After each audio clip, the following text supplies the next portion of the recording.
Hey ma'am, ആ what do you want? ഏ എന്താ വേണ്ടെന്ന്? ആ കൊച്ചിനെ ഡാൻസിന് ചേർക്കാൻ വന്നതാ. Oh, go and inquire there. Yeah.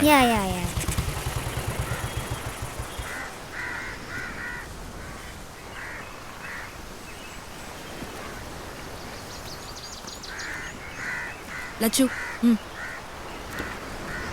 എന്താ? ജെന്നിഫർ എൻ്റെ അനിയത്തിയാണ്. നല്ലൊരു ഡാൻസർ ആക്കണം. അതെ. പറ്റിയൊരു ടീച്ചർ നോക്കി കിട്ടിയില്ല.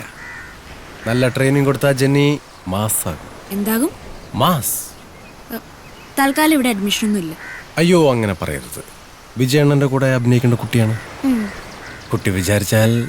പ്ലീസ് ചേച്ചി, പ്ലീസ് പ്ലീസ് പ്ലീസ്. അയ്യോ പാവം, കണ്ടില്ലേ. ഓക്കെ. ആഴ്ചയിൽ 3 ദിവസത്തെ ക്ലാസ്, 2 മണിക്കൂർ വീതം. താങ്ക് യു ചേച്ചി.